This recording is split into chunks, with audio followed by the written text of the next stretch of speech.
वळूया पुढच्या बातमीकडे। म्हाडा तालुक्यातील जिल्हा परिषद आणि पंचायत समिती निवडणुकीत भाजपला मोठं यश मिळाले। जिल्हा परिषदेच्या 7 पैकी 4 जागेवर आणि पंचायत समितीच्या 14 पैकी 11 जागांवर भाजपचा विजय झालाय। पालकमंत्री जयकुमार गोरेंच्या भाजपच्या पॅनल विरुद्ध दोन्ही राष्ट्रवादी शिवसेना शिंदे गट एकत्र लढून देखील त्यांचा दारुण पराभव झालाय।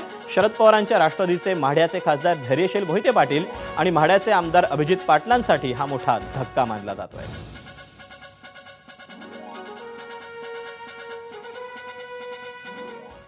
आटपाडी तालुक्यातील निंबवडे जिल्हा परिषद गटात भाजपच्या उमेदवार माधवी पडळकर या विजयी झालेल्या आहेत।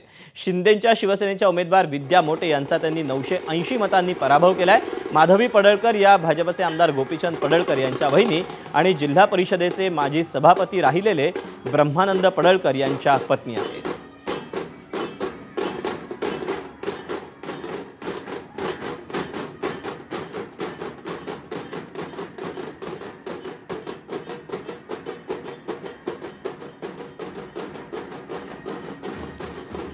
तेव्हा आमदार गोपीचंद पडळकर यांच्या वहिनी माधवी पडळकर ज्या आहेत त्या विजयी झालेल्या आहेत।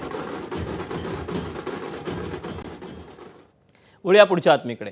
काँग्रेसची उद्या सकाळी 11 वाजता एक बैठक बोलावण्यात आली आहे। बैठकीला सर्व जिल्हाध्यक्ष आणि पदाधिकारी उपस्थित राहणार आहेत। स्थानिक स्वराज्य संस्थांच्या निवडणुकीच्या निकालावर या बैठकीत चर्चा होण्याची शक्यता आहे। महाविकास आघाडीऐवजी एकला चलो रेच्या मुद्द्यावर चर्चा होण्याची या बैठकीत शक्यता आहे।